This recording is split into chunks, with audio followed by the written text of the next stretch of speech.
Iran, America మధ్య శాంతి ఒప్పందం కుదిరినట్లేనా అంటే, ఇప్పుడు మనం అయితే ఫార్మల్‌గా సంతకాలు చేయటం జరిగింది కాబట్టి, ఈ యొక్క తాత్కాలికమైనటువంటి temporary a kind of agreement between these 2 countries has been arrived అనే మనం చెప్పుకోవాలి.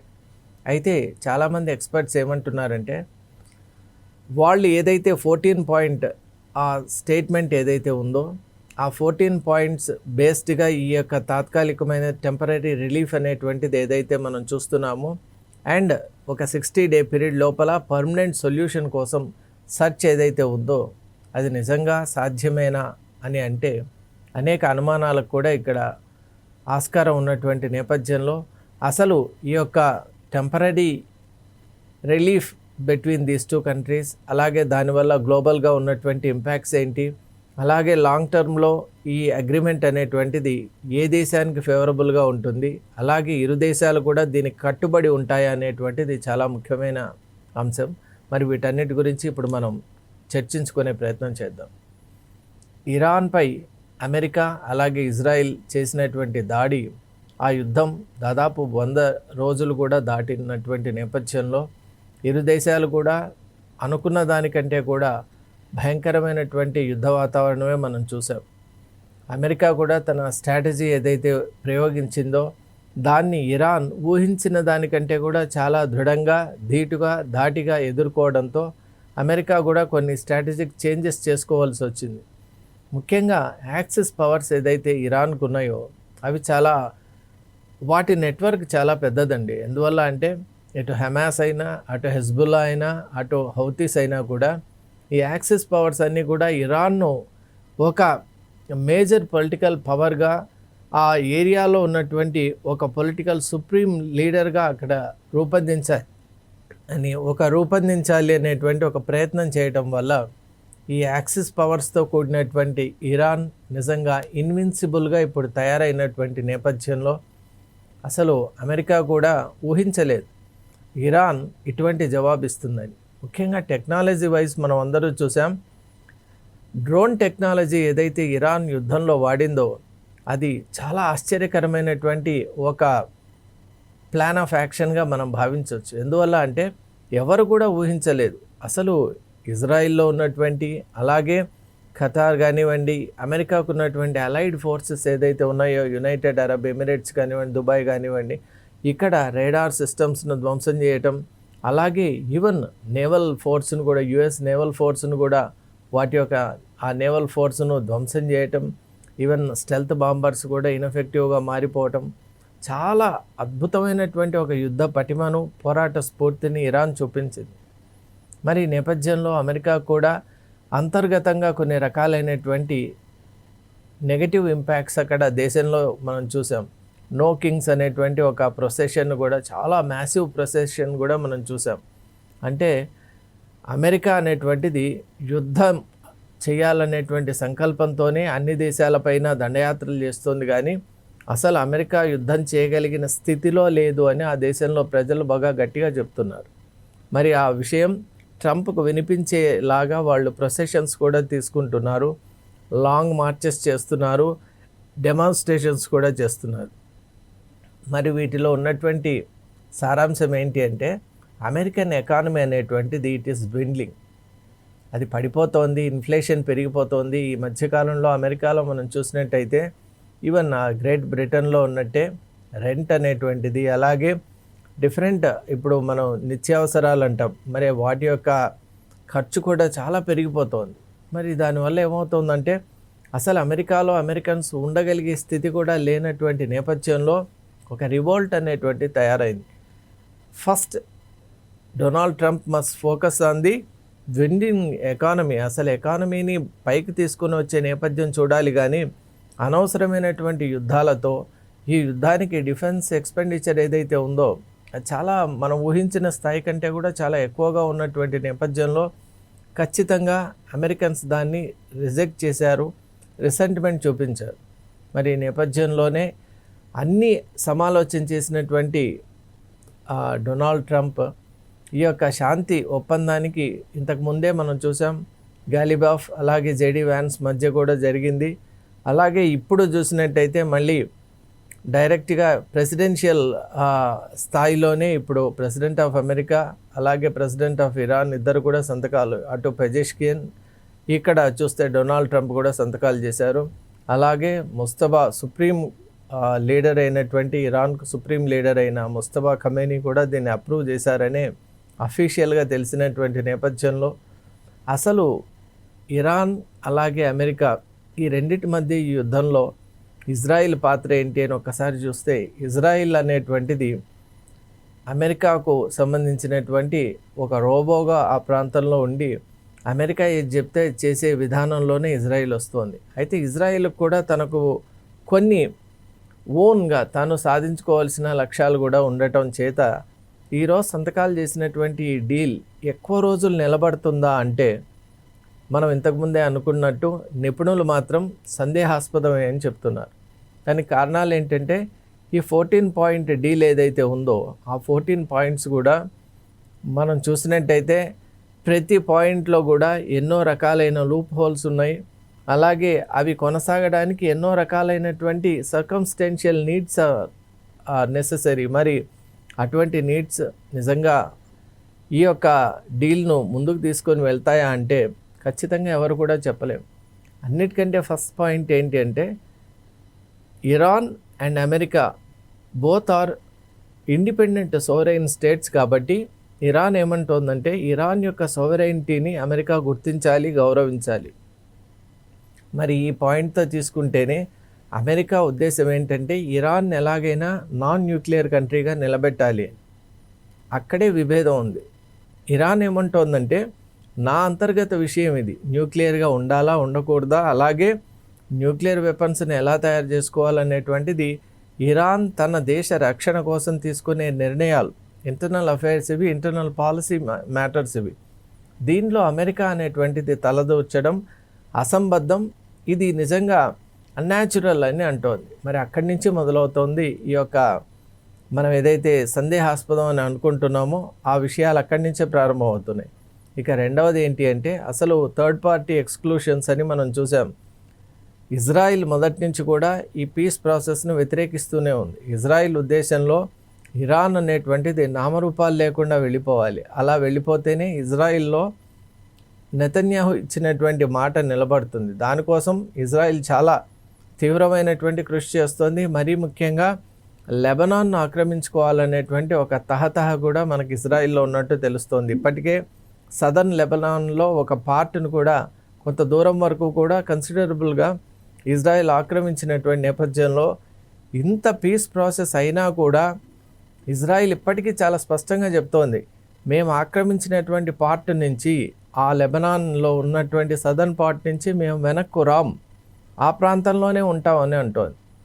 ఇంకొక ఆశ్చర్యకరం ఏంటంటే ఒకవైపు పీస్ ప్రాసెస్ జరుగుతున్న నేపథ్యంలో కూడా ఇజ్రాయిల్ భీకరమైనటువంటి దాడి చేసిందండి లెబనాన్పై.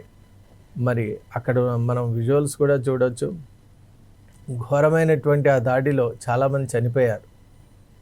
మరి ఒకవైపు పీస్ ప్రాసెస్ ఉన్నా కూడా ఇజ్రాయిల్ అలా ఒంటెద్దు పోకడ తన యొక్క మార్పు ఏమాత్రం కూడా చూపించకుండా తన మార్క్ను అక్కడ చూపించుకోవాలి అనేటువంటి ఒక తహతహ ఆ నేపథ్యం అక్కడ మనం చూస్తూ ఉన్నాం. మరి ఇది నిజంగా ఈ పీస్ ప్రాసెస్కు పెద్ద విఘాతంగా మనం చూడవచ్చు. ఎందువల్ల అంటే ఇప్పుడు డీల్ అనేటువంటిది అమెరికా ఇరాన్ మధ్య కుదిరింది, కానీ ఇజ్రాయిల్ అనేటువంటి ఎలిమెంట్ను అందరూ మర్చిపోతున్నారు. Israel will never be at peace with either Iran or with Lebanon.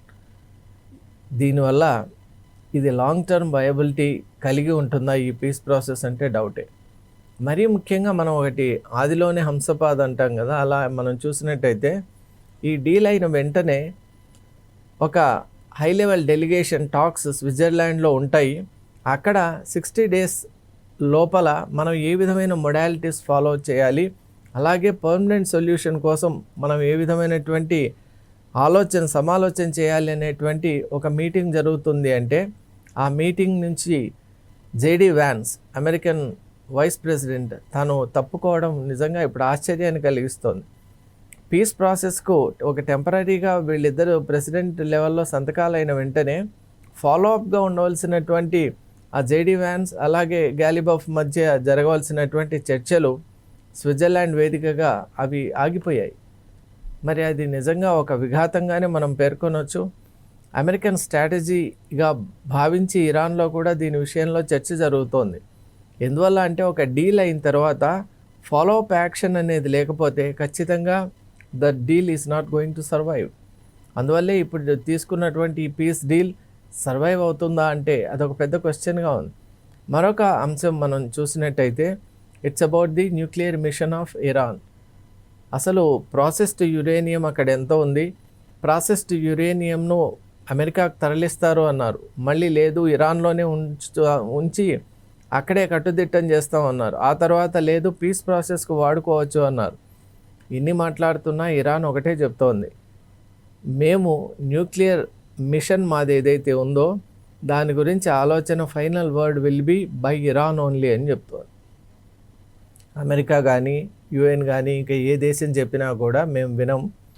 మేము న్యూక్లియర్ ఈ యొక్క ప్రాజెక్ట్స్ విషయంలో, న్యూక్లియర్ మిషన్ విషయంలో ఇరాన్ యొక్క విజన్కు సంబంధించి డెసిషన్ తీసుకుంటామని.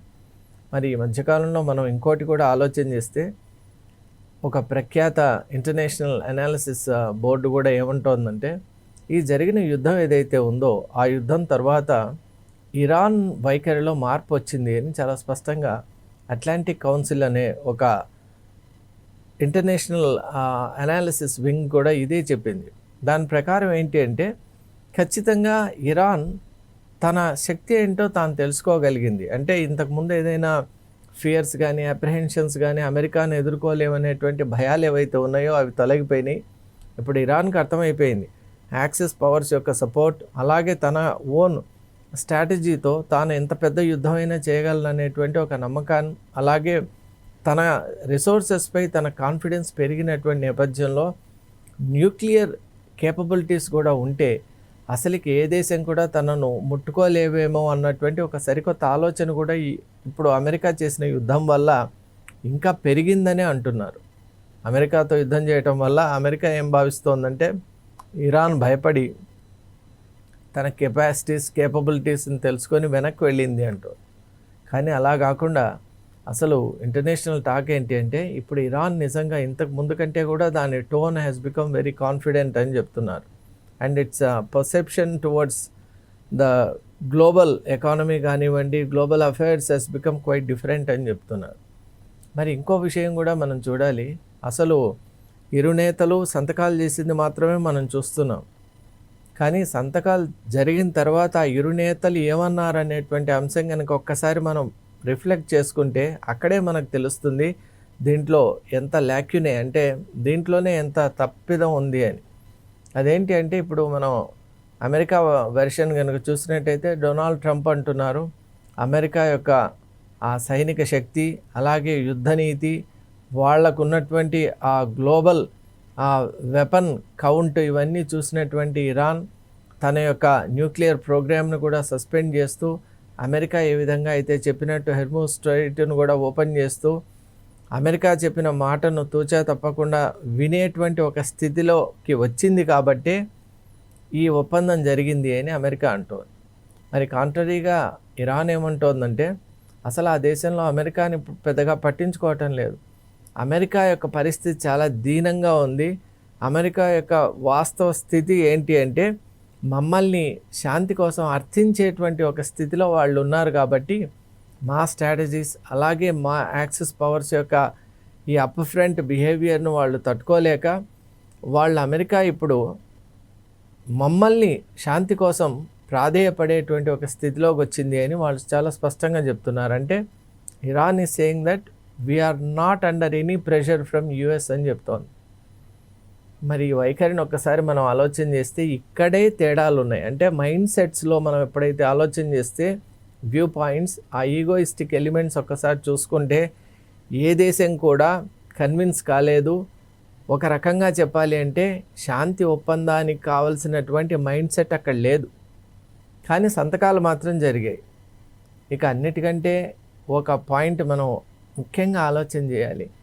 ఈ తాత్కాలికమైనటువంటి ఈ పీస్ ప్రాసెస్కు, ఈ మెమరాండమ్ ఆఫ్ అండర్స్టాండింగ్కు Islamabad memorandum of understanding between United States of America and the Republic of Iran అని పెట్టారు. అసలు ఈ మీడియేటర్ యొక్క వ్యాలిడిటీ ఏంటండి?